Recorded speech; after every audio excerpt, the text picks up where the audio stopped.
Hello, fellow watchers and enjoyers. Ash and Piggy here from Watching Wolf. I don't know, I'm looking at the script for this. I've fucking done this like almost 50 times already. This is Watching Walford episode 47, and we're going to cover the episodes from the 20th all the way to the 23rd. Yeah, good lord. The main storylines we're going to discuss are Sam Mitchell being back, Priya trying to kiss Nish, which kind of resulted, and then Suki trying to leave. There is also a bold prediction for what I think happens next week, which I'll keep I'll keep that tucked for a little bit. But I have a pretty bold take as to what's going to happen next week.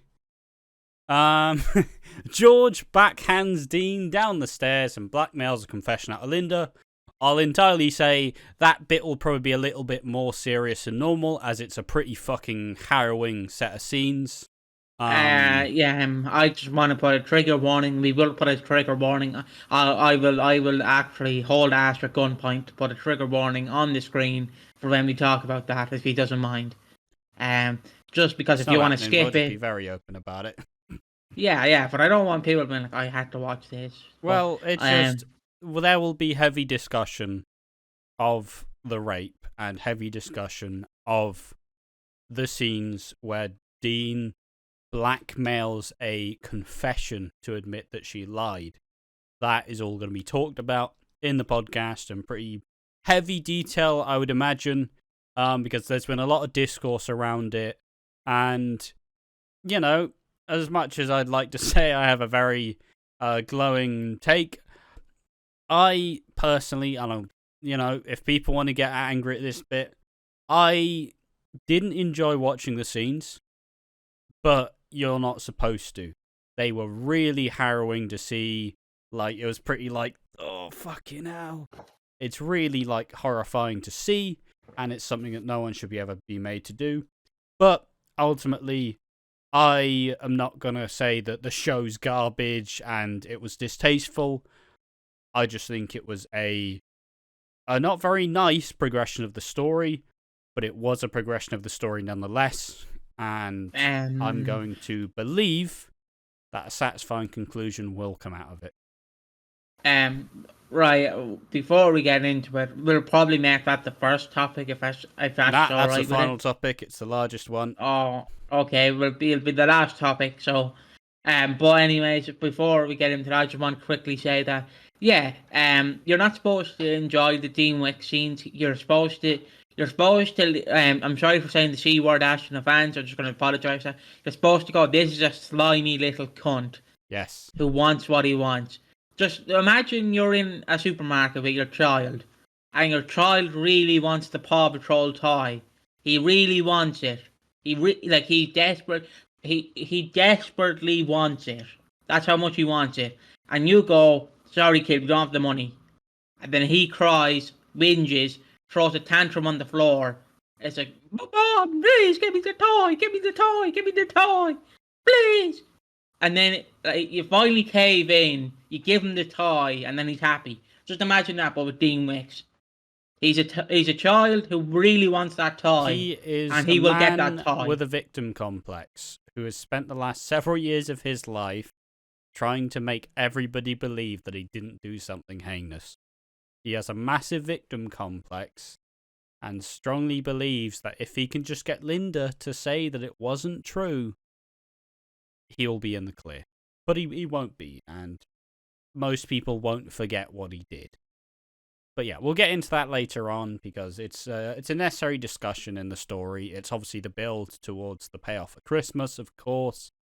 But it's just, we wanted to address it early on the podcast so people had our general views on this because, as I said, it was a pretty fucking rough thing to... It was really hard to watch. It was hard to watch. But, if you are just looking for us to say that, the writers are tasteless and they don't know what they're doing, that's not really our take here, so... Because you have to look at this as perspective, because you have to imagine these people are real. Yes, they're actors and actresses, but you have to imagine that Dean Wicks does roam around our universe, the main universe that exists, that we live in. You have to imagine he roams around this universe, and they really want to make you suspend disbelief and really make you hate him, like he's actually in the universe. So the writers are not tasteless. Tasteless is getting Penny. Is it Penny Branning, the one in the wheelchair? Is getting her on top of the stairs, going, "Well, you said you wanted a ride. Wee!" Push her down the stairs in the wheelchair. That's tasteless. Yep. That's tasteless. Yeah. But showing the perspective, but showing the perspective of of a rapist getting what he wants is not tasteless. It just makes you. It's just hard to watch. Yeah, it makes you sick. Yeah. And that's agreed. what they want you to feel. Exactly. Well, yeah, again, tasteless is like Jack Brannon doing blackface and then going, "I'm a part of the African community." And you're like, what? What? No, that's tasteless. Yes. Well, yeah, it's not tasteless. That's just important to get that out there. And obviously, yeah, and that whole Dean and the Linda stuff, that'll all be covered. Those are the main topics of today. But as we do always on the podcast, let's bring a bit of a lighter note. Peggy, how you been this week, mate? How you doing? Oh, I've been good, mate. I've been good. We're getting ready for the Christmas stuff. We're getting ready for, like, next week is the start of Walford on Tap till the start of January. Yep. Which it's hard to believe, but we're in the long run now, boys. We're in the long run. My dad's moved at the clock in the sitting room. He's moved the clock basically. My granddad got it for like 50 quid. It's an old map of the town, but it's a clock. A painting that I got my nanny years ago that is falling apart, and there's a picture of them on top of it. That's all been moved to the side. We are getting ready to put up the Christmas tree either today, tomorrow, because my uncle is coming in to watch the match. At time of recording, he's already watching it. Hold on, I'll do it too. Hold on. Well, mine was because I dripped some water down the side and accidentally but my uncle is coming to watch the match on Saturday or Sunday. I think by the time this, I think the Liverpool match. Okay, is it an important match? Is it an important match? It might be. I fucking know. But obviously when this comes out, he's already probably been here. Yes. So he might put up the Christmas tree just to annoy him, because he says, "What's the point of putting up a Christmas tree before December?" Yeah, it's like, even I'm considering fucking putting up a Christmas tree today, which is a good fun. Where are you putting up the Christmas tree, if you don't mind me asking? Because your brother's in the sitting room where you usually put it. It's pretty much behind the sofa, like the 2-seater. Oh. Yeah. I thought you were going to put it on the landing. Nah. Don't really want to be doing that. Yeah. One thing that's funny to think to me is, obviously when we started doing this podcast, obviously we weren't chatting like daily, so each time be like, how's your week been? It's actually like, yeah, I wonder how his week's been. But now it's just like, I see you every day. Not much changes. Nothing's new. Yeah, but it is nice for like the general audience who watches the first 20 minutes of this podcast. But yeah, like, it's time to get into the Christmas spirit. I will try and bust out a Christmas shirt for every podcast that comes out in December. It probably will repeat because I only have 4, but who cares? Starting next week. Yeah, I'm pretty excited as well. Honestly, it's the first Christmas doing Watching Walford, which means I'm gonna have to dial up everything. But the main issue is I'm behind on all the soaps. Because when I'm not doing all the EastEnders and the soap content, I'm like, fuck it, I don't want to watch soaps right now. So I'm half a month behind on everything. So at the end of the month, I'll be like, alright, it's the Walford on Tap. Alright, now leave me alone. I have like fucking 2 days of soaps to watch so I can start making Christmas videos about them. Like, just pencil off 2 days and I'll be caught up and it'll be good to go. Nah, it's been fun. Been watching Dexter. Friday and Saturday. Yeah, I've been watching Dexter, which is Dexter's Laboratory. No, Dexter is like a serial killer who kills bad people. It's on Showtime. It's fucking great. I love the show. It's ridiculous. He's like a sociopath, but he's interacting with everyone. He's got his own little life, but he's also not really there. So it's like at arm's length. Oh, it's great stuff. Dexter's great fun. Also realize that Dexter, like, you know the fucking surprise motherfucker that came from Dexter, and I was like, what? That came from there? Shitting hell. It was great. Nah, it's been great fun, honestly. It was one of the shows my brother suggested I watch a while back, and you know how I work. I'm quite close-minded when it comes to watching new things. I'm like, I don't want to watch it. I could just watch something I like. But nah, it's been a fucking great time.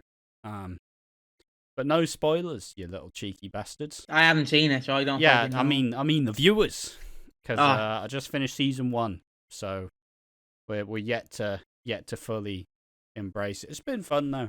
Honestly, it's nice to watch something different. I've also been watching I'm a Celebrity as well. Watched it with me brother. Sat down on the sofa, just giggling at everything, because it's one of those things where it's like Strictly. Strictly's fun by itself, but it also wouldn't be as fun if I wasn't watching it with Piggy, just fucking shit talking it the whole time. It's just one of those things. It's just getting in the Christmas mood, honestly. It's been absolutely great fun.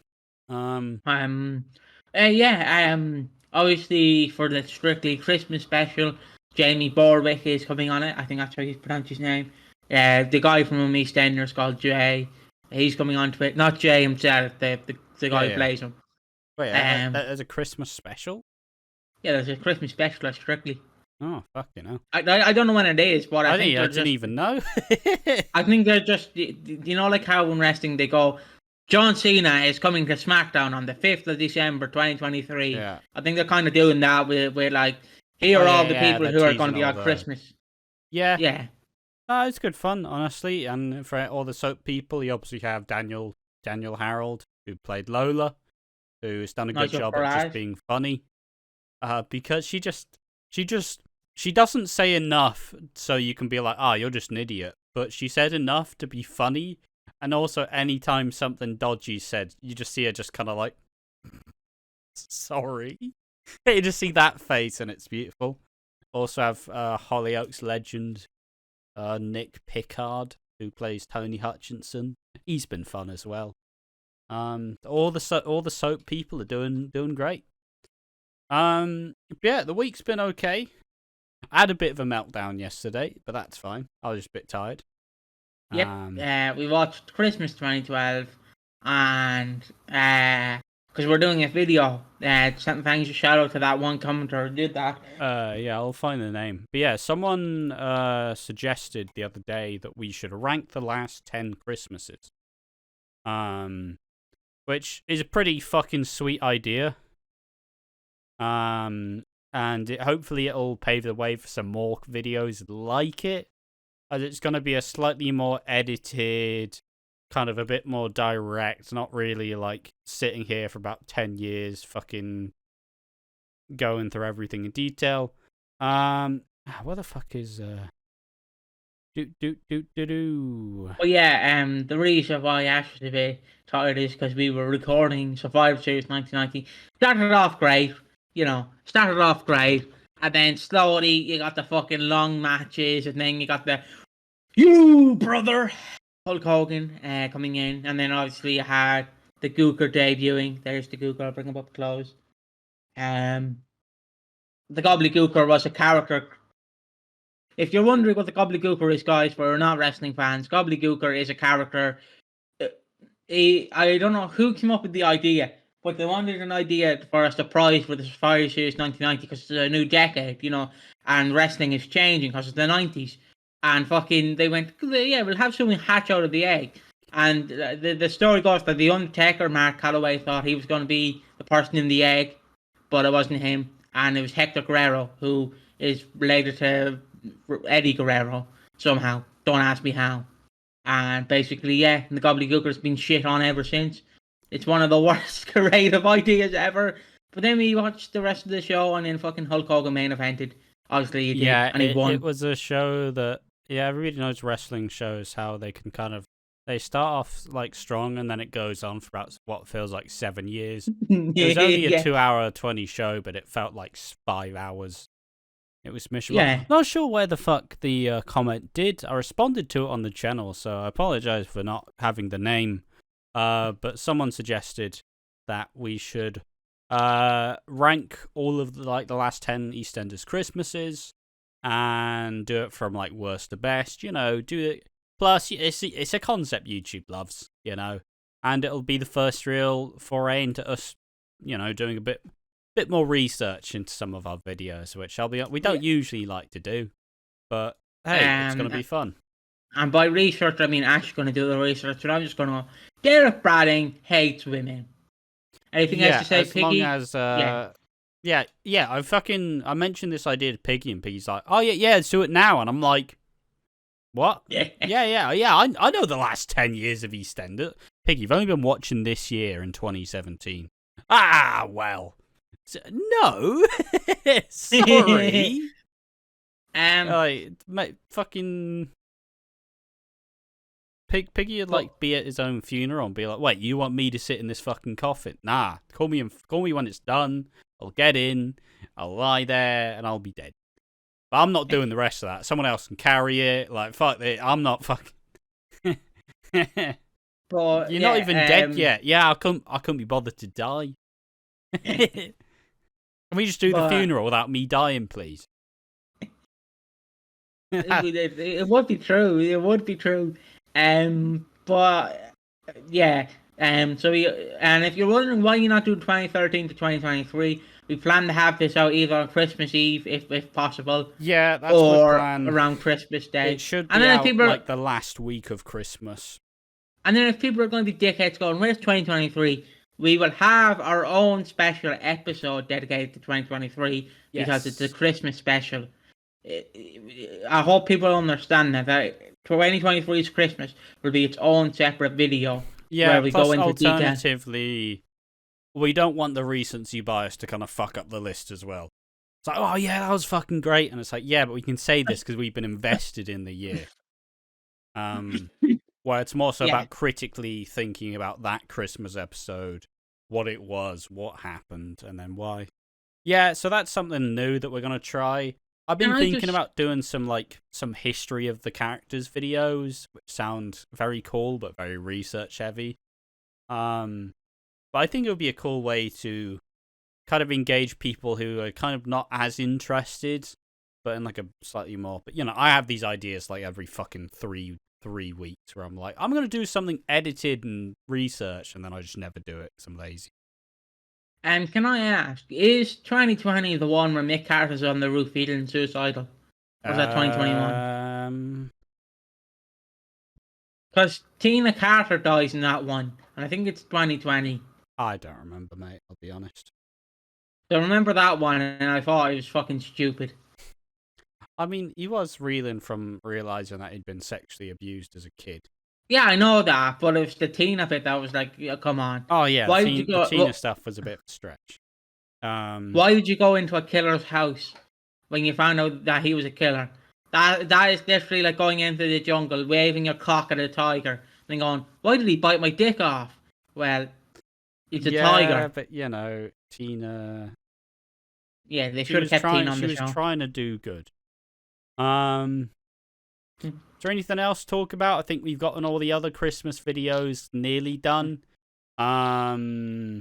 We've got at least 3 weeks of the special one. We don't have a fourth idea. We don't have a fourth IRL video that we can release like the final week heading up to Christmas. But got the 3 of those done. There's still 2 more reacting to the Christmas specials that we did. Obviously, we did 2018 and 2022, which I'll mention because we've talked about to death. And obviously, we did 2 others that will be coming out in the 3rd and 4th week in the lead up to Christmas. Is it worth going into it now, or should we just wait till next podcast? Because next podcast is December. We'll wait till next podcast. But yeah, otherwise, I don't think there's much else to do. There's not much like fucking spring cleaning that needs to be done. Not much fucking admin. I think we can just get straight into the episode now. So the first topic we're going to be talking about, Sam Mitchell is back again. Can I just... Are we mentioning Stacey at all in this storyline? There's not really... Yeah, there wasn't really a good place to leave her. So yeah, we can mention that as well. Just quickly going to mention Stacey is reeling from Theo going to court again. and basically having a midlife crisis because, like, oh fuck, Theo is awake now, I'm fucked, and obviously he's not going to admit he raped her. Well, Not tried to raped her, sexually assault her, attempted, and stalk her. attempted, and stalk her, and Um, he's just going to remember Bobby hitting him with an iron, big yes. iron on his hip, Big um, iron on his hip. Yes. and Yeah. then It got adjourned, right? So I think it means it got postponed for a bit. And then obviously Theo kind of goes, Stacey, let's talk. Just 30 minutes, let's talk. I personally wouldn't do that, but I'm sure Stacey wants to kind of gauge what it's gonna be like what he's gonna say. here's the thing. If you want to talk to him publicly, right? If you want to talk to him, or if he wants to talk to you, go, yeah, talk to me, motherfucker, in a restaurant. Yeah, Like, do some. Yeah, I'm not going to a private place with him. Yeah, exactly. Or if I'm going to a private place, I want someone in the room with me. Yes. Like, because, like, you don't, like, like, you could be like, yeah, Stacey, I didn't mean all of that I tried to do to you. And then he's like, there's a gun, motherfucker. Now you fucking say I didn't stalk you. Like, Jesus Christ, Leo. Jesus, calm down. I wouldn't trust him, save the life of me. But yeah, that's just the Stacey stuff. That's obviously going to bleed into next week. There's also been some teasers for next week, which, we'll get into in a little bit. But just have it in the back of your mind. Chris Clenshaw said Suki will definitely become one of the 6 next week. So I've got some ideas circling around as to what will do that. But Sam Mitchell's back. Why is she back? Well, because she fucking owes a dealer $100K. She comes back, she's thrown out of a van, little cut on her face, suitcase launched out the fucking thing. Phil obviously helps her out a bit. And can I just chime in very quickly? I understand you don't want the actresses and actors to get hurt. And but something funny to me would have been, do you know when the dealer throws out the suitcase? If you just fucking bopped her in the back of the head, just fun bit of slapstick there. He just fucking pops her in the back of the head.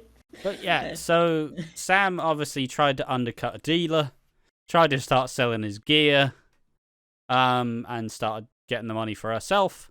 So she now owes him $100K. And Phil doesn't immediately go, alright, fine, Sam, I'll fucking clean up your mess again. And this obviously fucking kind of blows out of control because she's also, her flat was given to Alfie. And she doesn't have a flat now. And everybody's kind of like, you haven't even seen your son or your granddaughter yet. So, you may want to fucking sort that out first. And Kat sees the guy, Carmelo, something like that, start hassling Sam, kind of like grabs her by the arm. Phil threatens him with a bat and offers to pay him the money, but he never wants to see him again. And yeah, Phil puts Sam behind the bar like for good until she can pay off her debt, but also still needs a place to stay. And she wants Alfie's flat back and finally goes to see Ricky and Shirley. And Ricky's understandably annoyed. And then we get the really nice scene where Sam actually meets the granddaughter and, isn't very confident at the start, but then slowly warms up to Charlie. And it's actually just quite nice. So I feel like Sam's at the time in her life where she wants something that she can she wants something not of her own necessarily, but she wants to be able to invest in something. And I think I'm hoping that they'll actually allow her and Charlie to bond a lot as she grows up. Just to because just like Phil, if he gets the chance to raise Albie properly, he'll obviously try not make the same mistakes that he did with Ben and not make the same mistakes he'd made with Louise. I feel like Sam will be a surprisingly good grandma. I feel like that's probably going to happen. And I'm all here for it because I love Sam Mitchell. She improved so much in the last few months she was on the show. And so we were actually sad to see her go. Because it was just good fun. Like she'll do the one-liner, she'll say something a bit strange, but it'll be funny, and then everybody just moves on. It was just lovely little scenes. Yeah, I really enjoyed the scenes. Well, except for the bit where like she was like, "Come on, Phil," and just in the house using the shower gel and shit. Like, I invited you in. Don't use me fucking shower gel and conditioner. I want to smell like strawberries. I don't use smelling like my strawberries. Fuck off. Fuck off, love. Like, you know what I mean? Like, and then stealing Cat's bat robe. Fucking hell. I don't walk into your house, love, and steal your dresses. Yeah, Like, it's Sam. It's who she is. I know, but come on. Come on. We're in a cost of living crisis. You're Yeah, using... exactly. Sharon is caring, so get that fucking bathrobe on. You think you get your own bathrobe? Nuh-uh, bucko. But there we are. That's just a smaller story. Although something I would have loved to see if Sam was like, "Here's the I dropped it. Ricky, I'm sorry. I'm sorry. Damn it. Yeah. But Sam is back. It's nice to see. It's well-deserved return. Looking forward to seeing what's gonna go down at Christmas for the Mitchells. Cause, well, it is Sam gonna be holding Phil together. When obviously it's revealed that he slept with Emma, and he's now got a kid that he never knew he had. And Sam's gonna be like, "Look, Phil, you're getting a second chance. All right, take it."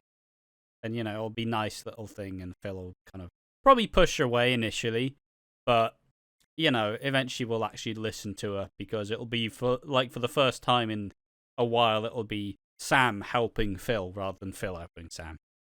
That's obviously the explosive stuff there. And obviously we're seeing scenes with Alfie and Kat, just having chemistry again. And obviously the Sharon's trying to avoid Phil to save her fucking life.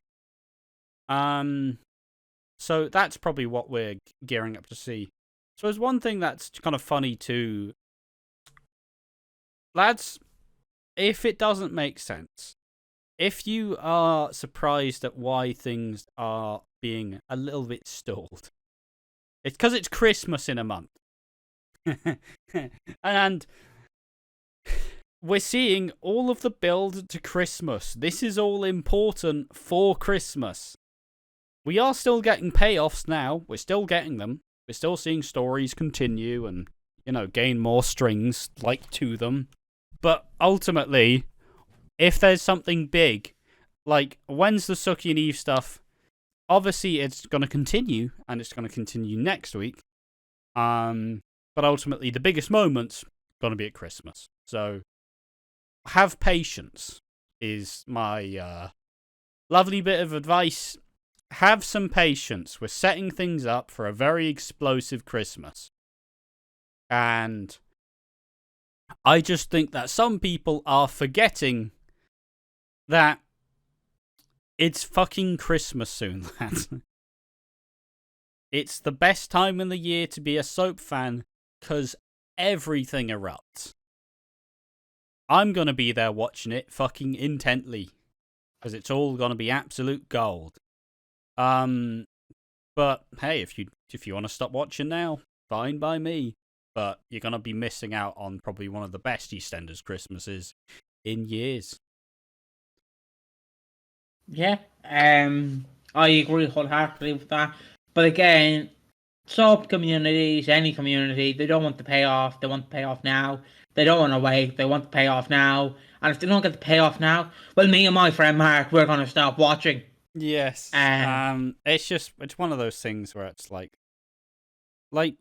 guys, one thing that I just, obviously we'll get into this a bit more later, but I do just want to genuinely know. And I know we've had this conversation before, but I want the audience to have this conversation. What have we felt of EastEnders this year? Has it been a good year for the show? Are we all happy with the writers? Are we all happy with how it's been going?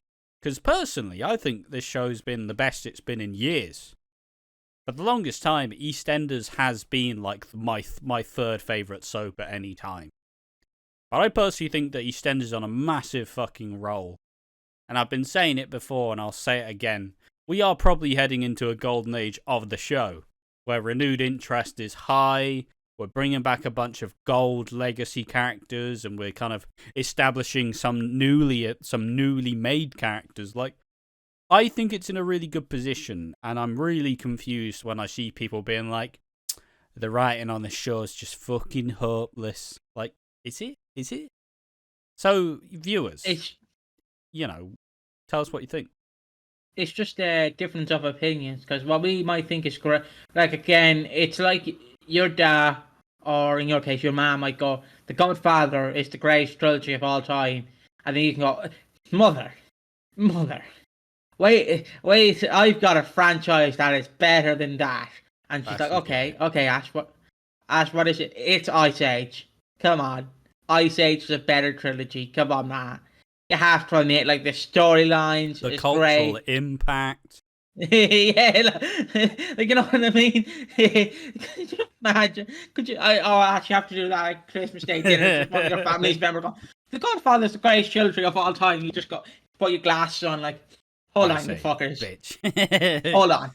It's the Ice Age, clearly. I just like playing the cultural impact card because it buckles me to no end. The cultural impact of prehistoric animals. Yeah. But yeah, that's my plea. Am I just a delusional Chris Crenshaw absolute stan? Is that where I'm at? Or because it's been this year's cemented EastEnders back as my favourite soap. And since 2018, I didn't think that was possible. Because we've been through all the fucking grey times. We've been through all that shit. We've been through villain fucking Ian Beale arc. The show's the best it's been in a long time. And if you can't see that, it's probably not for you. But that's just my take. I could be wrong.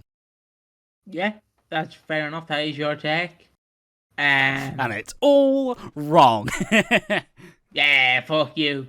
I can name a better soap. I'll have you know, it's a great soap. It's called Brookside.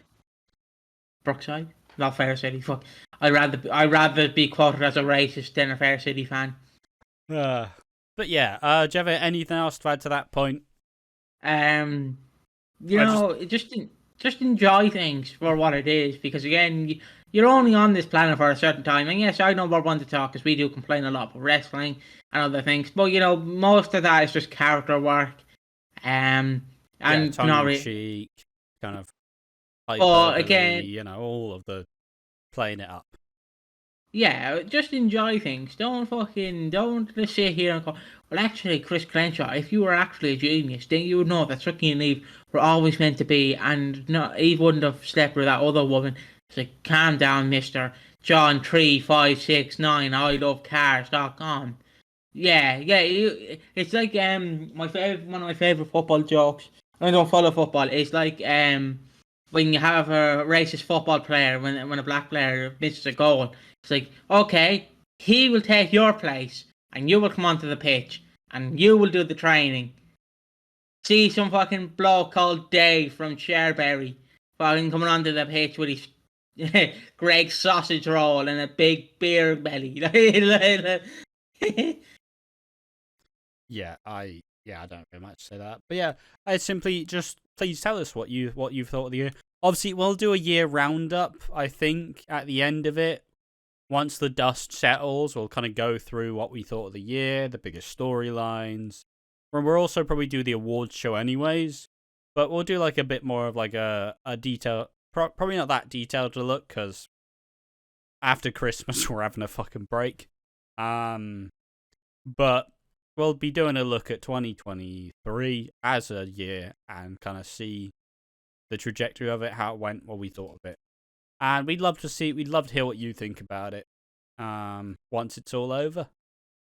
But yeah, let's actually carry on with the topics and not derail again, but we will derail in a little bit because are we mentioning Sharon this week? Is Sharon one of the main storyline topics? No, she didn't do much. Okay, because I just want to mention that the The OG is back next week. The original gangster, to quote New Jack. He's back next week, lads. He's fucking back. Malcolm. With his little flat cap and his little boots. He's back. Not the Well, Steve he Blackman might of not the... be back. Not the Steve Not the Steve Blackman of the square. He is the hardest...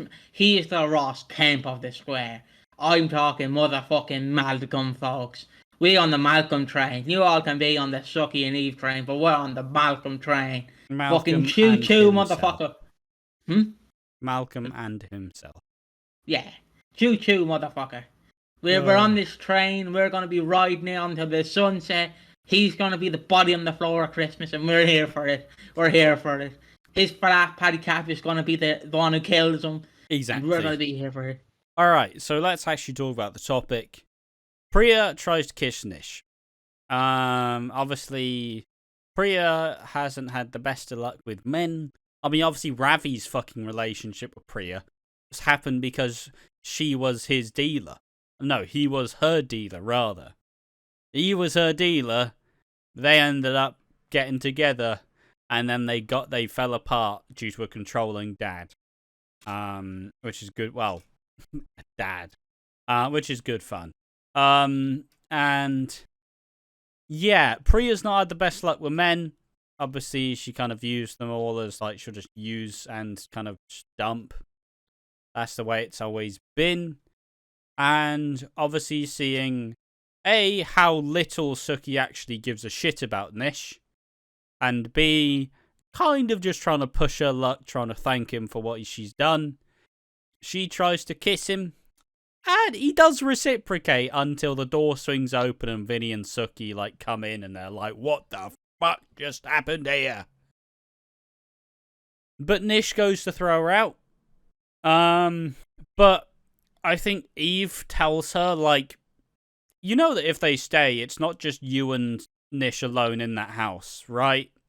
And then Suki goes, I want them to stay. Fuck this. And then obviously Vinny's like, why the fuck do you do that? You know, why would you allow her back? You would rip her head off if you cared. And then Suki just has a little breakdown, just goes, look, I've been a good mum. I've been a good wife. I've been a good daughter. But I don't fucking care about Nish. I don't want anything to do with him. I just want to know who I am. And a fucking stiff, like, fucking twist from last, like, 3 months ago. Vinny just goes, I'm so sorry. I didn't realize you were so miserable. And genuinely says, look, I'll support you and love you, whoever you're with, and I won't stand in your way if you want to leave him. Now, I do, because I don't know if there's discourse about this, because obviously, all lesbian on a square. But if you want my thoughts, if you're going, why would Finney do this? Because you have to realise that Finney grew up in a family that believes that a woman marries a man from a young age, they stay together until they die. Basically, your granny and granddad, basically. Like granny and granddad. But yeah, the nuclear family, you know, yeah. like. But obviously, the problem is that you run into is most marriages, not every marriage, that happen from a young age, either lead to divorce or just a sad and pathetic marriage. Dan and Angie's an example where Angie loved him, but Dan didn't love her. Exactly. Jack and Denise, even though that's not a love list, that's just Jack being fucking Jack. Yeah, he's a bit useless. Most of Max Branning's women's. Well, no. They always wanted to rip his clothes off. It's just Max always went, ah. But yeah, the reason, like, you have to understand from the perspective is Finney is realizing that, yeah, maybe my mom is in a hopeless marriage. Yeah. Maybe there is no, maybe the milk out of the cow is all dried up. Maybe there's nothing there. Yeah, I think Finney's just realized how little she actually gives a shit about him. And notice how much she actually cares for Eve. Like, because when you have that one true love, ultimately, when, I mean, not many people know you as well as your kid knows you. And I think Vinny finally realised, seeing her break down and see how fucking far she's gone to try and protect, like, what Vinny wanted, but he just kind of realised it was selfish. And, alright. So, what do I do? Do I do the prediction, or do we talk about the Avani theory? Give me a minute. I just want to finish up on this. Just saying, if you are closeted and you're afraid to come out, just know that people will accept you. Most people will leave you alone. And if you come out gay, lesbian, trans, bisexual, asexual, pansexual, and your parents don't love you for it, they don't like you, they're your parents after all, because you can't be who they want you to be. You have to be your own person. Because if you try and be like, let's just say Joseph, your dad, what's the point? Because you're put on this planet to be a unique person. And if you're all just sipping the same tea, sipping the same family trees, then why the fuck, what's the point of life? We all have to be different. Like, that's why fucking all the actors are different. That's why Dwayne Johnson acts different to Batista. That's why Batista acts different to Kevin Hart.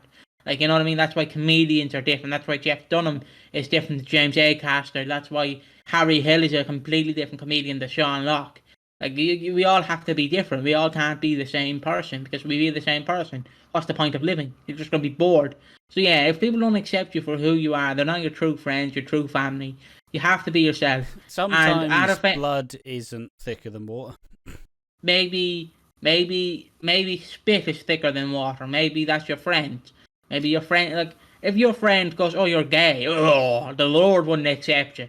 I don't give a shit what the Lord thinks. The Lord's probably up there sucking fucking cock with half the gay celebrities like Freddie Mercury. He's probably up there having a great time. Go, come on, Freddie. Hey. Who will rock me? Who will rock me? I don't know why that's God. But yeah, like, I just like to think that God, if he exists, he's up there and he's just a happy man. He does not give a shit what you do with your life. Unless you are a criminal. Then he does. Because I like to imagine, again, what I always imagine is, if you're trans, for an example, and you go up to heaven, and if we believe this theory that God creates all, and you go, look, my name was Derek, but now I'm Denise. Look, God will just go, look, I'm sorry, mate. It was my fault. I'm sorry. I thought you were supposed to be like this, but you're not. Yeah. And he will accept you for who you are. He will go, you are Denise. This is your family. These are the ones who accept you. We separate you from all the evil ones. And that's it. That's what I like to believe. So if you just feel scared, just know people will like you at the end of the tunnel. Because if people just out you for who you are they really your friends? They're just some jealous bitches who, like if you're a lesbian, and your male friend outs you as being a lesbian, he's just jealous that you get more pussy than him. Let's be honest. But that's my take, and I know people are going to be upset because I'm ruining God, even though there is no concept of God. It's all what you want to believe. Like, Ash believes that God is a fucking rave master and he's up there listening to Scooter. I'm Dave from Sheffield. You know what I mean? So yeah, just do what you want. That went a lot of places I didn't expect, but a nice message at the end. Although halfway through, I'm just kind of like, fuck me, where's this going? This is supposed to be nice somewhere, but I'm trying to find the somewhere. But yeah, it's nice to see Vinny get redeemed. And essentially, all right. So let's just put a full stop on that. There's been a theory that Avani is actually an adult, and it's all predicated on the fact that the actress is old.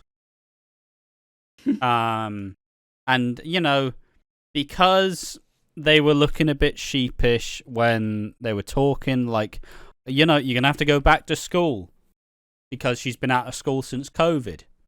So what, like 3 years now? And everybody's like, I actually think that they're just friends and they're actually trying to scam Ravi and the Panissars for doing that. It's like she's 14. That's the character. But it's like, yeah, but when she was saying to Martin that she liked older men, mate, not all fucking young girls say they like older men. But it's a fucking tale as old as time. Do you want someone who treats you like an adult or treats you like the 14-year-old you are? Of course you fucking don't. You don't want to be defined by being a kid. I was going to say, what schools are you hanging out with girls going, ooh, Ash, you're 23. Ooh, I like my men older. I was like, what the fuck, Ash? There's something in your past that I need to fucking find. It's a trope as old as time. Yeah, she's 14 in the show. You can like she's the 14. Actress. You can like the actress, but don't like the character, if that makes sense. If you have a crush on the character, maybe show your like. But that's not even the angle. It's everybody going, yeah, I think you're right. No, she's not. She's 14. You mad bastards. She is 14. She's not an adult secretly. They're not scamming the Panissars. Why would they bring him here as Ravi's family? For fuck's sake. It's just. Like, just because you don't like something doesn't mean you have to fucking create a fucking theory that facilitates your view, deciding that this is weird. Like, just give the actress time. Just let her fucking be. Done a good job so far. I think the character's sincere at points. Obviously speaks like a fucking idiot, but what 14-year-old doesn't speak like an idiot? Yeah, what 14-year-old gone? That egg and sausage was delicious, you know? Really alligator. When I was 14 years old, I don't know if my voice had dropped, but if it hadn't, I sounded like a fucking squirrel on helium, and I was fucking talking about how I was in a drama club at some point. That was wild. But the point is, she's not a fucking adult secretly. It's not The Orphan. She's not going to secretly start slicing up the family. Stop. Believe in this stupid theory, please. Fair enough. Not going to add on to that. I'm just going to say, believe what you want to believe, personally. Don't let me believe it with you, please. I don't want to I don't care about this theory. I just want to think that she's a teenager, and that's it. I'm going to take the story how it's presented. Now it's presented, she's a 14-year-old going to school. Fine. Yes. And then you had the nice scene where Priya's like, look, I didn't have a good start. I wasn't good at school. But you're smart. You can do better than me. Boom. Who's having that conversation if they're secretly 20? Well, yeah, I'll just go to school anyways. All right. Sure. You're going to be the biggest 20-year-old mixed in with the 12-year-old. Or the biggest 12-year-old mixed with the 12-year-old, sorry. But yeah, I've just stop making shit up so you feel better about it. Please. Stop making dumb theories. I like theories. I love actual theories. Not just a theory to facilitate your dumb view. and that's not just a theory. That's a TV theory. Fact of life. Yeah. Dolly, yeah. And she decides that the 23rd is when she will leave. Alright, bold take time as well, just to break this up. Chris Crenshaw said Suki will become the 6 next week. That's what will drive her. Vinny gets killed by Nish when he figures out that Vinny knew and has been helping her. I believe that Vinny is going to get killed by Nish next week. He'll get killed next week. I think that will happen the following week, because next week's all about Eve and Suki. I'll one better in the next 2 weeks. How about that, dickhead? You guessed 67. I guessed 68. Sound. And then you join back at me. Well, actually, I think in 3 weeks' time, and then I go 4 weeks' time, 5 weeks, 6 weeks. But I mean, I think that Suki and Eve, I don't know if they get away necessarily, but I could imagine them going to leave and then having to get brought back because there's been an accident. Vinny's died. now they have to, like, now she has to mourn her last boy. She's lost all her children. They're all gone. And now she has nothing left. And maybe it seems like an accident, but I don't think Vinny, like, I think obviously Nish fucking covers it up, right? I just don't want Vinny to die. I actually like sweetheart Vinny. Yeah, I think he's... Yeah, but why do you reckon he's getting a redemption arc though? Oh. I think he's been redeemed, and he's gonna be like, oh yeah, I'll help you, mum. And then obviously he's dying. He's dying in the next week. Maybe not specifically next week, but he's definitely getting killed by Nish very soon. Which will mean that Suki has a reason to go back rather than staying out. That's what I'm thinking. Could be wrong. All right, we're always wrong. We can't always be fucking Nostradamus. Some predictions are wrong, but I think that's what's gonna happen. Excuse me. What do you reckon? You reckon that's reasonable? Yeah, I was just excited that we were going to get more Vinny scenes, and now that he might be dying, I'm sad. I'm not. Fuck him, piece of little shit. Terrible fucking character. He's not done anything for the last thing he did was he turned into a bigot for a while, and then before that he was with Dottie for a bit. What do you expect? I mean, Nish is a role model, of course. Nish is sex on legs. Right. He is, but he's absolutely dangerous for you.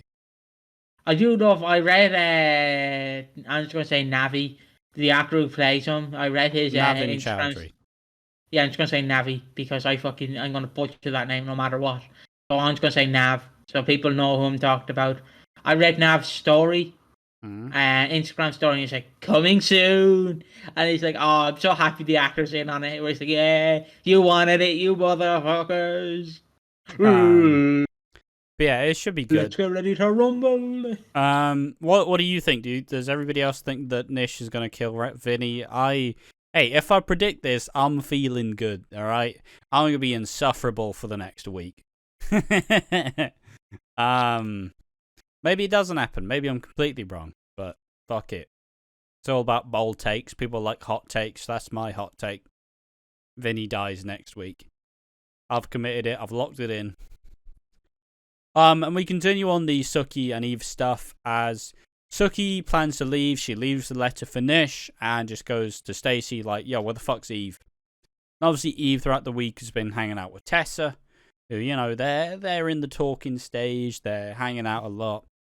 But Eve simply breaks things off with her because Tessa goes, yeah, sometimes you're just not over your ex. And, Eve realizes Tessa is like, it's only been like a week, like it's fine. Okay, but here's my problem. Here's my problem. 3-way relationships work. You can have a 3-way relationship and be happy. Eve gets Tessa, Tessa gets Suki, Eve gets Suki, Tessa gets Eve, and Suki gets Tessa. I don't want Tessa gone. I don't think we're that far ahead to. I don't think we're that far ahead to be having a 3-way relationship. I just don't want Tessa gone. I think she's a good character. From what? She was funny and witty. Yeah, totally agree with you, mate. It's just funny seeing the Suki fandom. There's no chemistry between Tessa and Eve. It's nothing like the chemistry with Eve and Suki. Oh, it's just, fucking hell. It's like, just, please stop. Be reasonable now. Even the sun god is getting mad. Oh, not again. It happens. Last time this happened, the camera went fully white. Also, we'll say, we did mention that yet. We've done a video that is titled The Definitive Top 35 Eastenders Characters of All Time. It was a Huffington Post list that we went through and scrutinized and went through, and it clocked in at about 2.5 hours. They should be getting released Saturdays for the next 3 weeks as we go from 35 to 21, 20 to 11, and then obviously 10 to 1. Yeah, they're out for the next 3 weeks on Saturday. So just, if in case you're bored before Strictly starts, go ahead and watch that. I think it's some of the more fun content we've done for a while. I think people enjoy it. Yeah, forgot about that one. But yeah, as Eve is breaking things off with Tessa, Vinny hears this all go down. He apologizes to Eve for breaking them up and then tells her Suki's plan and goes, look, she's at the station. She's at Euston. If you run, you might make it. Obviously, Eve runs into Suki at the station and they talk it through, It's just like Suki finally accepts who she is and they plan to flee to Glasgow. But the main issue is Eve wants to stay a little bit longer to see what Stacey's saying about the plea hearing with Theo. And they decide, yeah, I'll wait a little bit longer. And the duff for the Thursday's episode is obviously Nish and Priya getting back. And the letter's right there on the table. I think Priya's probably going to read it. I think she'll hide it from Nish. And it'll kind of make her understand. I'm slightly worried about my prediction now. I think I may jump the shark on Vinny dying next week. Well, I just to tease people, because I obviously read the spoilers. Priya finds out. Priya is the older one, isn't it? Yeah. Yes. Priya finds out about the letter. She finds out about Suki and Eve, or Uki, or whatever they're called. Evie, Uki. Suki. Steve, whatever they're called. What? Suck Eve. I don't want to suck Eve. So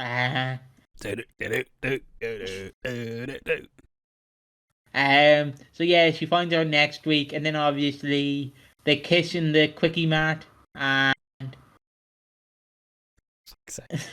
I forgot what it was called, so I just called it the Quickie Mart. The Minute Mart. The Minute Mart. I was close. Who loves a Quickie Mart? We do. Who needs the Quickie Mart? Not me. Obviously they're kissing the Quickie Mart, and then then Nish just goes on the security footage wondering where £200 went, and he finds them going.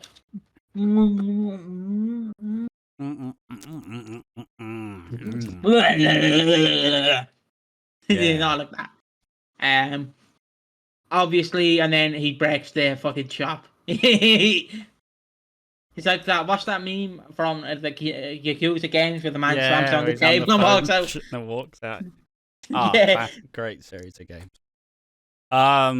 But yeah, so it's all fucking hitting the fan, and I suppose we'll kind of give it some, let that sit. That's all. It's happening now. But we are still not reached the final bit. Mate, you've got a lovely little tuft of hair that looks like a helmet on your head. Do you not want to fix it? Well, I keep it. Do you not want to fix that? Looks like a mine helmet on your head. Well, weird that it looks. Alright, let's talk about the final scene. The final setting, which is obviously George backhands Dean down the stairs. Good lord. So yeah, Dean kind of goes to argue with Linda. She makes it upstairs. She obviously wants him to leave. They're arguing at the top of the stairs, and then Dean makes a comment like, "Oh, you've moved on to him now." And then George obviously gets angry. He doesn't slap him or punch him. He fucking loads up that backhand and the fucking... It's like that famous video where the guy is genuinely just like... He just licks the hand just... and fucking backhand him down the stairs. It's just absolutely ridiculous. I wonder, can I do it with Kevin? I genuinely Oh, sorry, he went laughed flying my into the fucking bathroom. ass off He seeing went this. flying into the bathroom. He fucking bombed.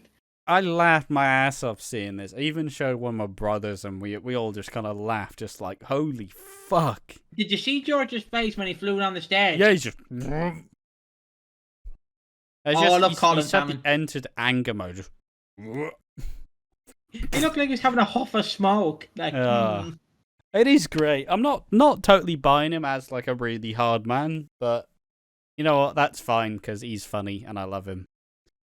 He's like a little teddy bear. Yeah, I just want to cuddle him. Like, again, I always will mention it. If we could ever get him on ever interview him, I would be happy. Like, even if it's in character, in universe, or even if it's fucking actual Colin Salmon, I would love to interview him. So if you're watching this, Colin, hit us up, please. You're not watching this, you're too famous. But I really do want to meet you one day. Yep, fair enough. Linda tries to shut Dean down and offers to drop it all. Also, Cindy's there and she's like, I didn't see anything. So, but Dean, he goes to, he's in the hospital, he gets taken away. He has a neck brace on. He has a neck brace. I know it's supposed to be serious, but he has a fucking neck brace on. And then, obviously, for me, I was just immediately going, neck strong, like Roderick Strong, neck strong. And Linda goes to see Dean and he offers to drop it all. And Dean talks about the weeks and months of build to her rape, as Dean still strongly believes it was all consensual. He says he'll drop it all if she admits that Dean never raped her. Ooh. Yeah, it's already pretty fucking rough, and it does get worse. It does get pretty fucking worse. As Elaine doesn't help either. Elaine kind of goes, look, George has previous. He did assault someone, and he's got a criminal record. So we need George to be safe. And also, I think does genuinely mean the way she says it. A lot of people really dislike Elaine, and it doesn't help by her reaction to this, because I don't think she quite understands how much it ruined Linda.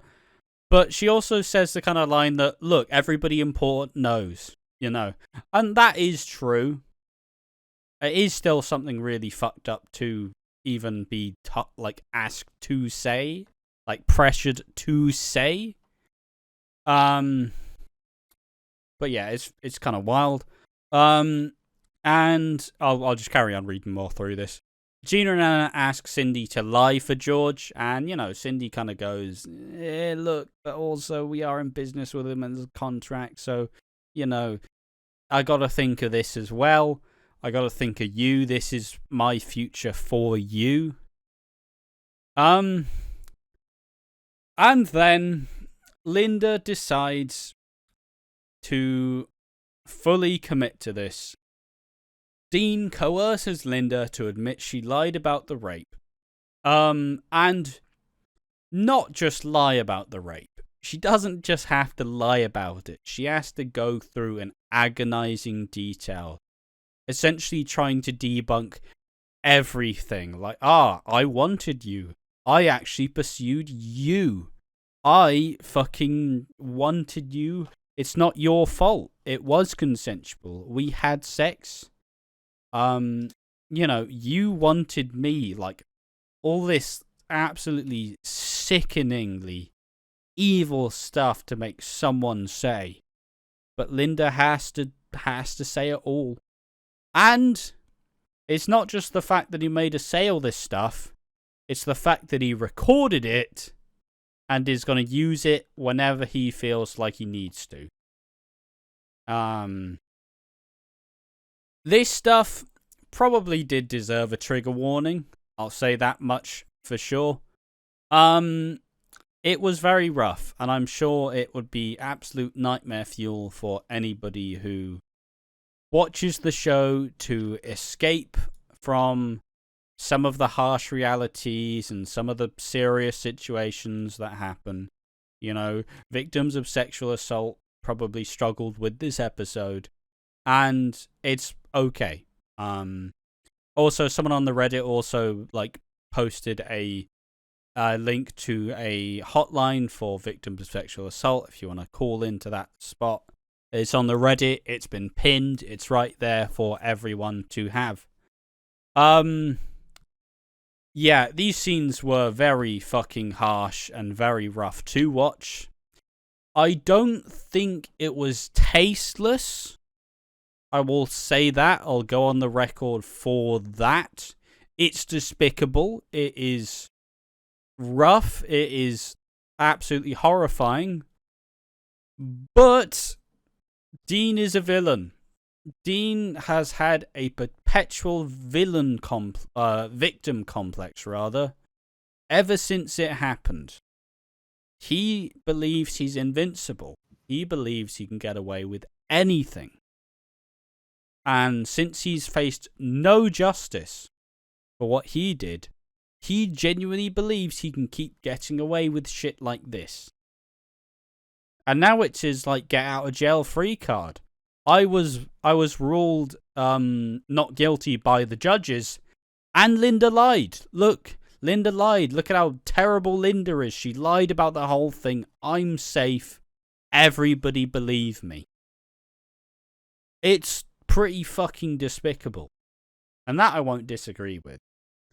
But to kind of besmirch the writers and say that Chris Glenshaw doesn't know what he's doing and go through all that part I disagree with. What's your take on this, Piggy? See, because you kind of have to know what's tasteless and what's not tasteless in today's society. Because what we might think is not tasteless, obviously fucking Bob from Arizona might go, well, that was tasteless. It just depends. I obviously like to believe that they obviously went up to the sexual assault victims and just went, here, what's your story? Can you help? Look, we're doing a storyline with Dean Wicks, who you might know, with Linda, who you'll probably know. Can you please just tell us your story? And because obviously they're not going in there just with a dartboard going, yep, she admits it. Okay, now what do we do? Oh, she's upset. That's not how they do it. They're not Family Guy writers. They're actual human beings who actually write. What would be tasteless if Dean started laughing? Well, no, it wouldn't be tasteless. It would be in character for Dean. But you get what I mean. It would be again. I'll use Penny Brandon again. If you had a Varney getting in a wheelchair going, look at me, Penny, I'm you. I'm disabled. That's tasteless. That's fucking tasteless. But that's not tasteless. It's just rough to watch. Yeah. It's a heartbreaking scene, and you have to realise that these things happen in real life. We can't sugarcoat life. Because if we just ignore the bad things that happen in life, is it a soap? Obviously they ramp up to a 10, but we can't just ignore rape. We can't just ignore bombings. We can't ignore they have done a bombing on Eastenders, but you get what I mean. We can't ignore that because these do happen. These are real situations that real people go through.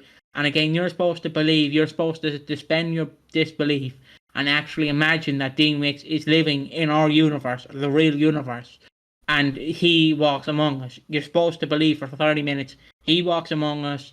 He is us. He's a part of us. You could meet him down the street in London. He is one of us. Obviously, yes. You won't. And don't go out of the way. I don't know what the actor's name is, but don't go out of the way and actually call the actor a rapist. He's not.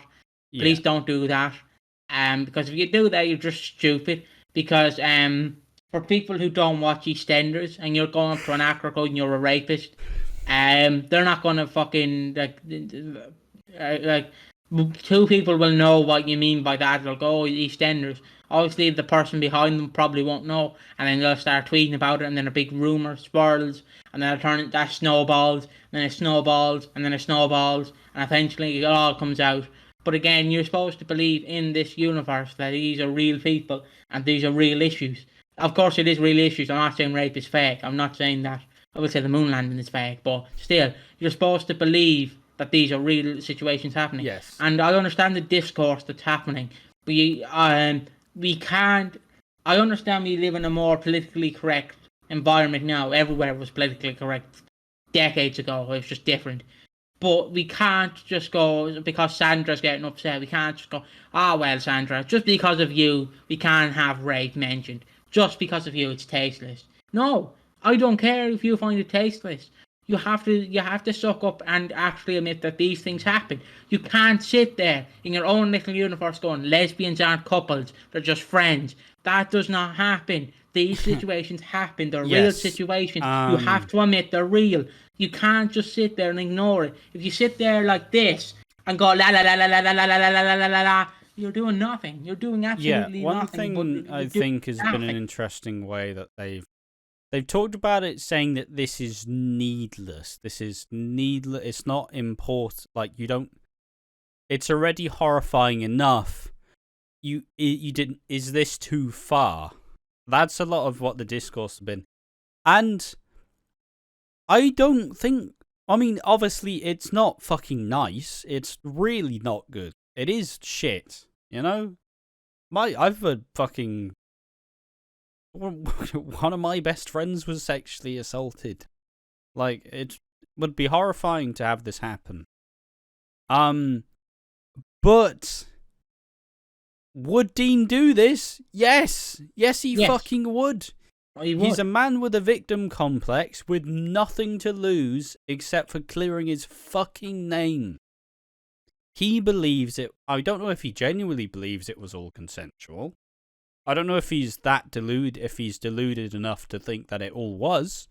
Everything he's said makes him believe it was all consensual. But ultimately, he is deluded.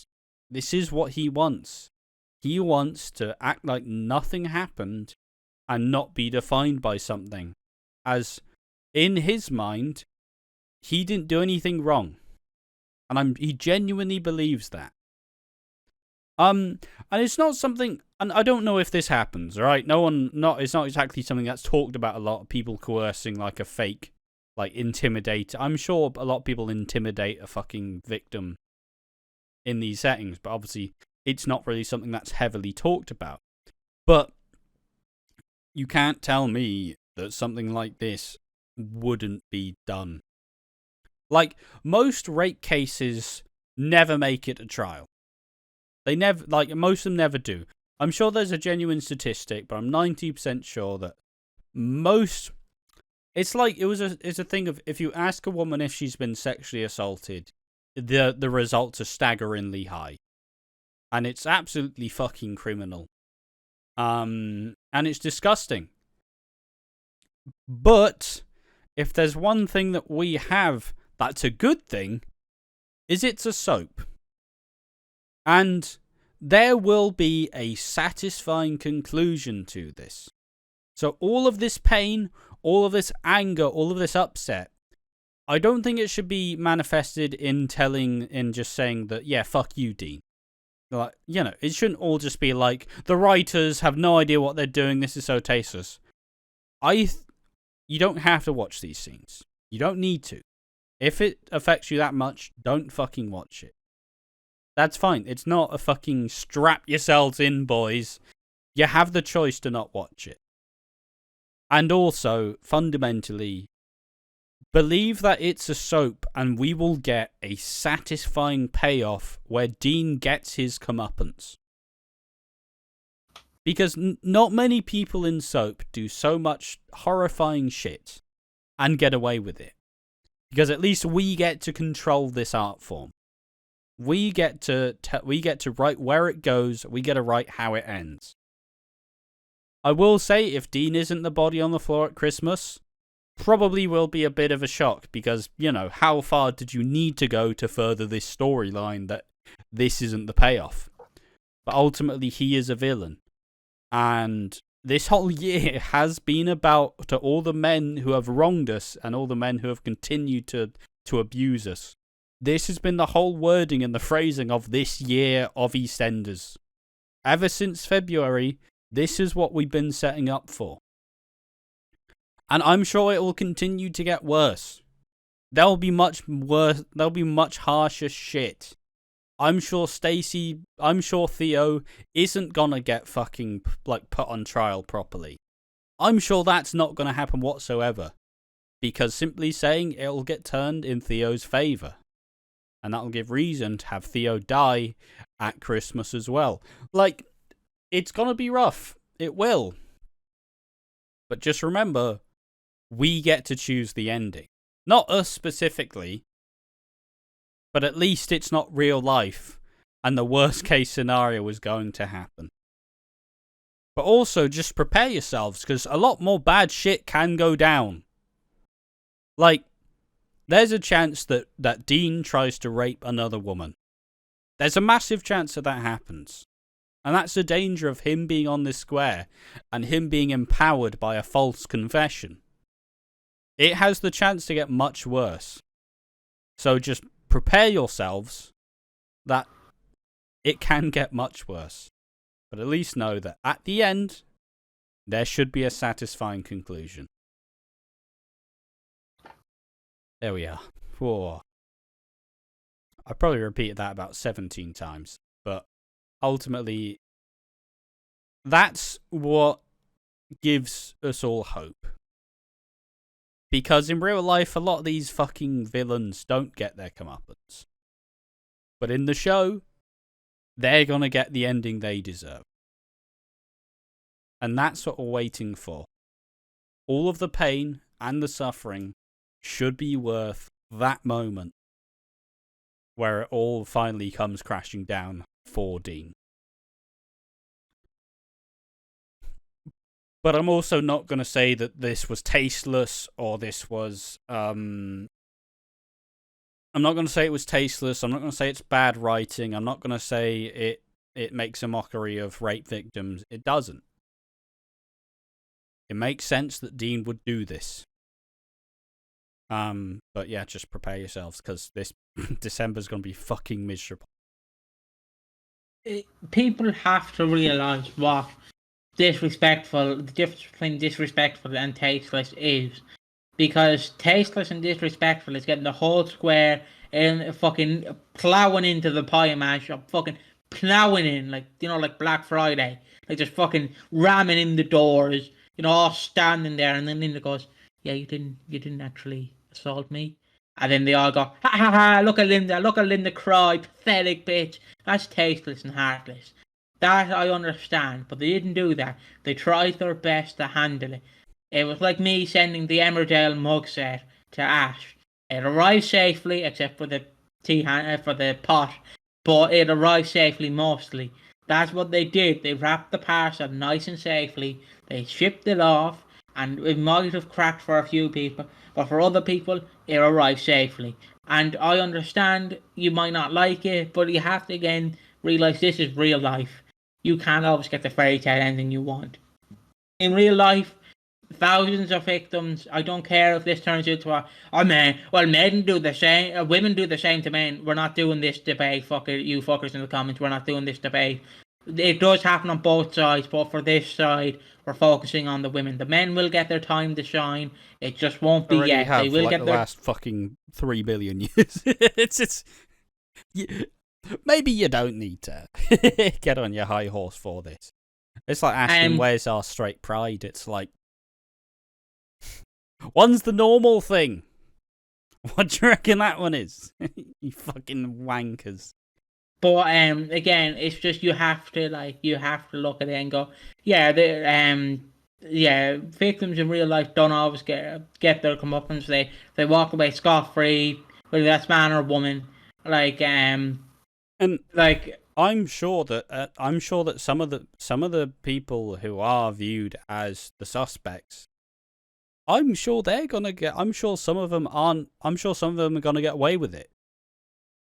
I'm sure some of them are genuinely gonna be able to fuck someone's life up and get away scot-free, and it'll leave a very bitter taste in everybody's mouth. But we're portraying real life. I understand you might call me sadistic for this, but we've seen the perspective of a cis woman, getting. I know that's gonna upset people. Cis woman, don't care. I know you've seen the perspective of a cis woman getting assaulted. I think it's time we also. I'm not gonna say men. Fuck off. I think it's time we show the other side of the women perspective with the trans women. Because I'm not making this about trans and cis, fuck off, but I'm just touching on this. If you want to know what happens, most trans women who get raped also get murdered because people are like, oh, I love your body, oh, you have a penis, boom, and then they kill them and rape them. And I think we also need to explore that avenue, but there is light years ahead, and I know there's going to be some bigots in the comment defending that for whoever who does it. Like I'm sure there's people standing fucking Dean Wicks and thinking he's the greatest gift to God that God ever made. Chris Clint, or the writer who wrote him, was the greatest character ever, or the greatest writer ever. Like that meme, you know that meme where someone's writing and the pen goes on fire because he's just spitting bars. I bet people would be like that. But yeah, just remember, this is real life. People don't get their comeuppance all the time. My mother walks scot-free on this land, and tells lies. So just remember that even your family might not believe you, but people will believe you. And the ones who always believe you are the OGs. They're with you all the time. They will be there through the hardship, through the best times, through the worst times, through the bitter times. And just remember, we are here as well. But if you're going to be ignorant in the comments saying this was tasteless, this was horrible, you're talking shite, lads, just leave us alone, please. We don't want to hear it. I found it tough to watch. I don't want to watch it again. But I'm not going to sit here and say it's tasteless. I just want people to realise that in the comments. Please do not leave the hateful comments saying fucking, oh, Dean Wicks was good, oh, Linda was just shit. Piss off. We're not here for it. I'm not here for it. Ash probably not here for it. We're here for a healthy discourse. We want people to talk about it because it's good to get opinions that aren't your own. It's good to listen to other people who may have a different take. And it's always good to figure out, I would say usually there's no point in having a conversation if you're not planning on challenging some of your views. Like if you just go, I hear you are far right, I'm far left, haha, and then you just have a nonsense conversation where neither of you plan on agreeing or even listening to the other person and are just standing on the side that you stand on. Look, maybe not. I'm at least personally not a victim of sexual assault. I don't know what that is. I don't know what it feels like. I've known people who have gone through those sorts of things, and it is horrifying. And in the cases of the people I've known who've gone through that, they've never usually gotten any justice. Their justice has to come from the small victories. It has to come from the minute pieces of closure that usually you're not going to get allowed to have. Because ultimately it's not fair. But we do need to have these things shown. We do need to have them out there. Because ultimately, at least in this medium, we get to have a satisfying ending.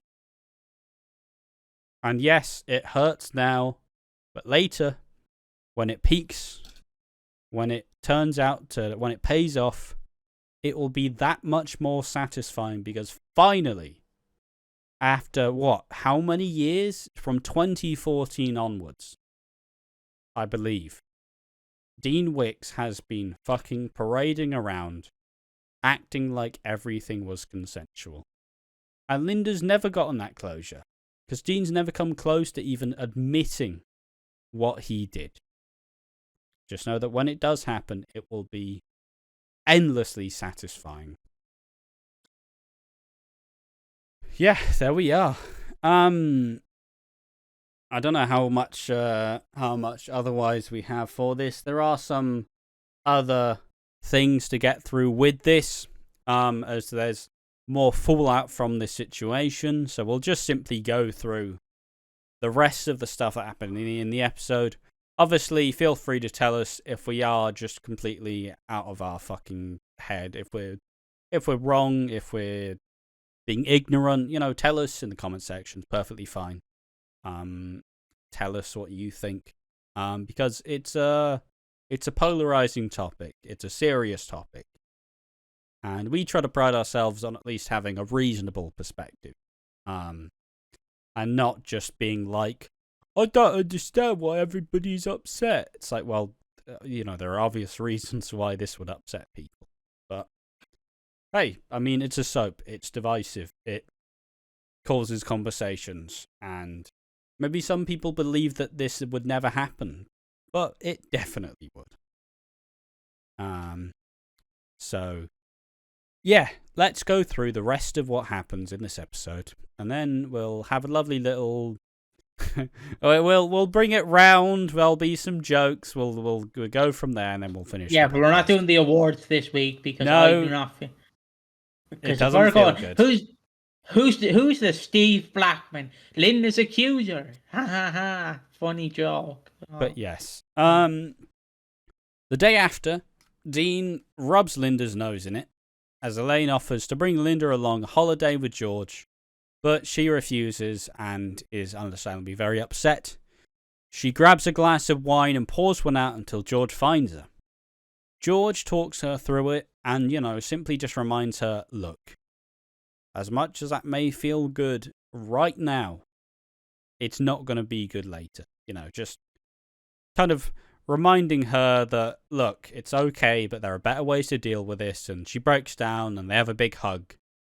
And it shows how affected Linda has been by this. And Elaine apologizes because she simply goes, look, I didn't realize how much it could have affected you. And she wants Linda to take back the power. People have been thinking or theorizing that perhaps Elaine had been sexually assaulted at some point in her past. Which perhaps would explain why she's kind of been just very... She's kind of been kind of dead in the eyes when this topic kind of comes up, and she doesn't really know how to deal with it or how to... She doesn't really know how to help Linda in this situation. Yeah, that's just... some people are thinking that. But she wants to take back that power. And in the final scenes, not in the final scenes, but in some of the near final scenes of the episode, Linda goes to Dean, gives him a pasting, and tries to reclaim the power by telling him that he is useless and pathetic. And once again, the fucking dodgy shit is that little does she know that Dean has a recording. Oh, there we are. That's a bit heavy. Jesus. A lot heavier than we usually like to go. But we tried our best to cover this in a reasonable way and not in a fuck you, we're not listening to any criticism kind of way. But ultimately, the thing with soaps is it's always important that it starts conversations. And it helps people try to learn stuff. It tries to help people learn about things that usually you'd have no other option. And it doesn't really happen in a lot of other mediums because soaps go on year round. So obviously more and more topics are brought in each year. Sometimes you do some social issues, which helps educate some people on some pretty dodgy shit that's going down. It's like in a lot of cases where, soaps have shed light on domestic abuse cases. Soaps have shed light on a lot of these other topics that I think are just very important to kind of breach, because I don't know about anybody else, but I'm not fucking, hopefully I'm not having to deal with a lot of this stuff. So it's always good, and I personally like to be kind of educated by soaps in some of this stuff, because I'm pretty fucking. I don't do much. I don't go out much. I don't know a lot of people, so I always think it's good to have a outlet to portray something that does happen and does happen to real people. I think it's always good to have that. I think it's good for education, for people to learn and not just sit in the fucking house and be like, nothing bad ever happens. And yeah, I mean, this year itself, some people may be upset that it's all about pointing towards the men who are abusing women and men who are like kind of scheming and just manipulating women. But it's something that's far too important to not try and do. I mean, we've seen it a lot this year. There's been a lot of very moving scenes where, the episode where Stacey gets denied any justice, gets denied the court protection order because a man is deciding a fate on some stalking, and yet the way they met was slightly dubious. So it meant that Stacey was actually wanting all of this extra fucking attention and this stalking. Like, it's not been an easy year. Bad stuff's been happening throughout. But at least we're heading to the payoff.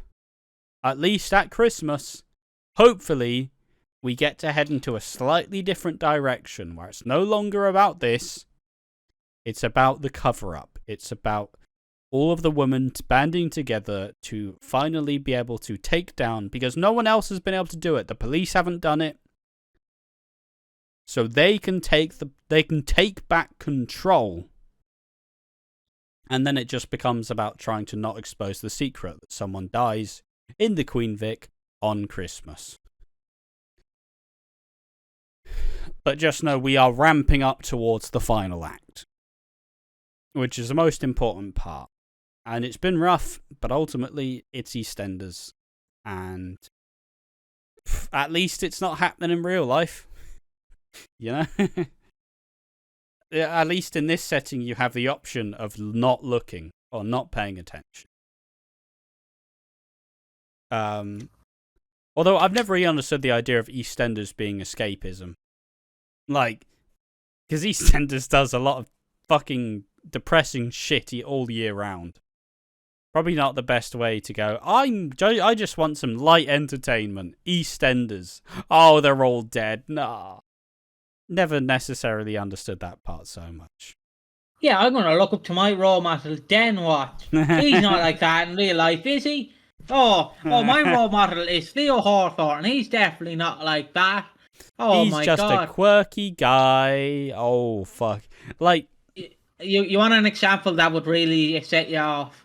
You'd be like, I'm going to be like Hayley Slater's actress. Oh, no. Oh, no, brother. Oh, you're fucked. You're fucked. Like, yes, these things may be upsetting at the time. But at least we have all of the control in the situation. We can turn the screen off. We can not watch this bit. We can skip through it. We can go past it. We have the option. It's not being forced on us. Yeah, sure, there probably should be some more warnings. But I mean, if you watched it on the TV, it would have had the helpline at the end. I saw a lot of people saying why the fuck would you put a helpline in it if you're putting something this tasteless? Not really on that camp, but, people are allowed to be upset about this. It is, I'm sure it will be very triggering in the situation.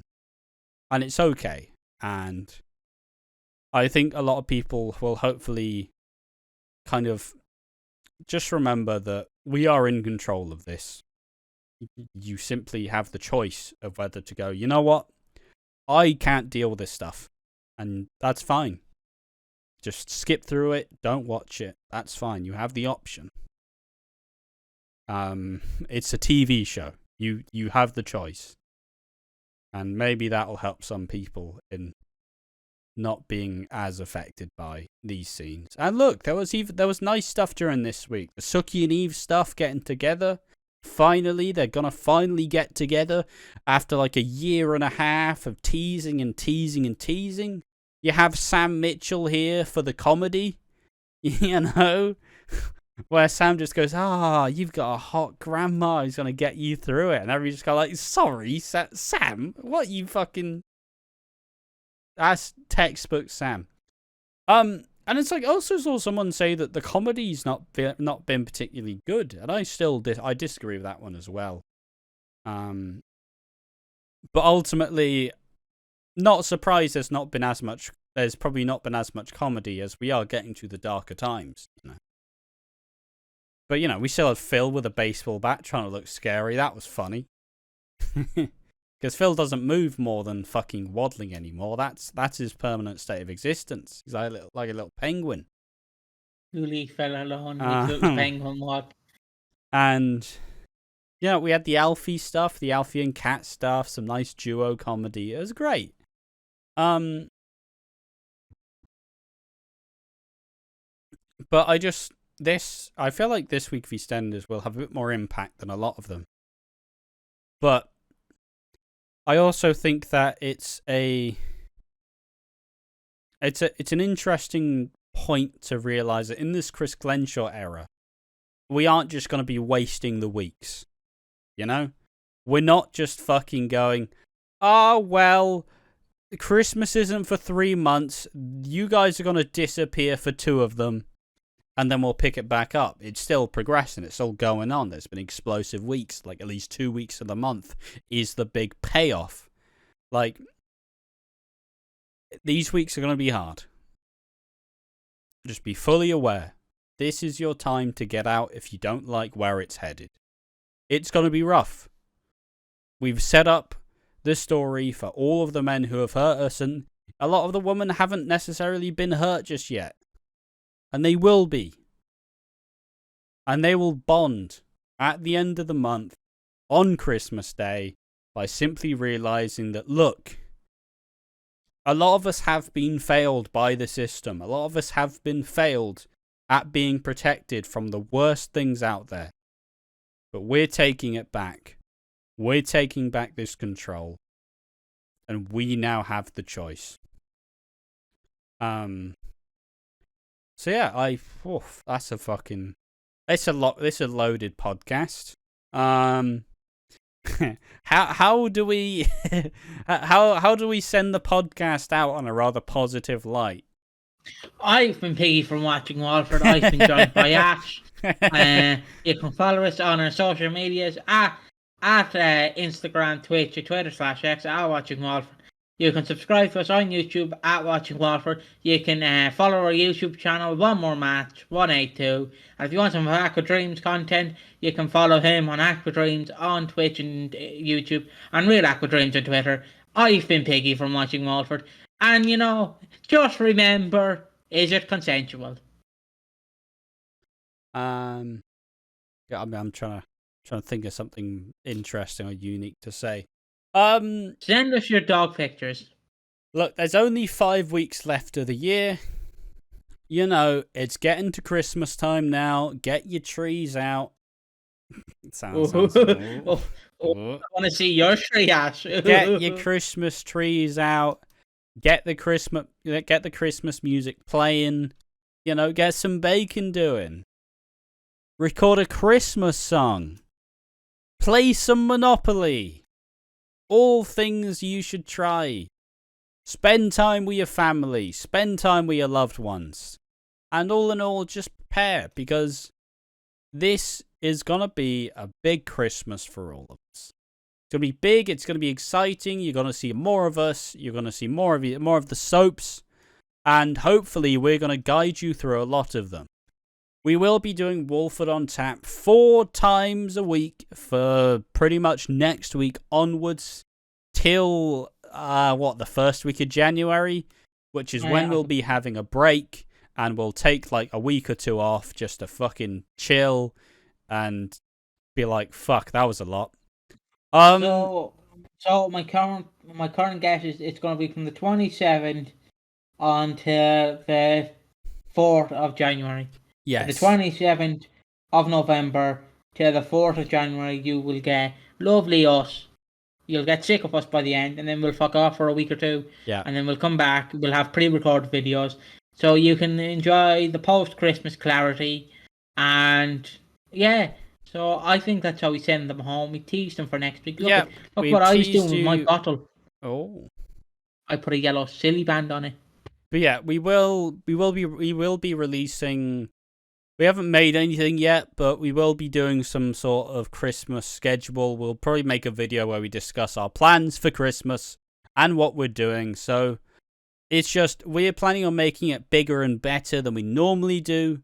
And we'll be covering a lot more during the weeks. And we'll be trying our best to try and make it a big, grand old Christmas. And that's simply the exciting note. It's the way to dissuade from all of the bad shit on this episode. Maybe we've done a bad job at talking about it. But, hey, we tried. We can learn. Maybe we'll do better next time. Or maybe we covered it well. And maybe it will kind of allow people to go, well, they aren't just fucking idiots talking about wooden things and giving them awards. It's rough, but we have to talk about these things. We can't just be like the fucking child in the corner, like, I'm not listening. It's like, we have to talk about these things. And it's not always going to be fun. But hopefully, it'll just allow for a healthy discourse of people to talk about it. But, as said before, there is a helpline pinned to the r/Eastenders subreddit that does have a number for all of the hotlines. I say all the hotlines. It has a hotline for the sexual assault helpline for the UK. I will flash it up on screen in a moment. You could just add it to the description. Yeah, but it's on the screen right now. If you have been affected, call that number. It's free. And it is a way to call someone who will know a lot more and be a lot more equipped to deal with the situation than us. And yes, so thank you for watching this episode of Watching Walford. Probably nobody's favourite edition of the podcast. Oh, fuck me. Oh, Jesus, the sun god's come back for me. But yeah, thank you for watching. Be prepared for a very exciting, but probably a very tough Christmas this year because the storylines we're heading into aren't exactly the best ones ever. It's going to be a really big and important one and probably quite impactful. But just know that we get to choose the ending to this story, which I hope brings a lot of, it just brings a lot of relief to a lot of people. We get to control how this one ends for the most part. And that's at least comforting to me. Maybe it's comforting to you. And yeah, there we are. Episode 47 of Watching Walford. In the bin, in the can. We've done it. We tried our best. Maybe it wasn't good enough. But there we are. Thank you for watching. Join us in the next one. Bye bye.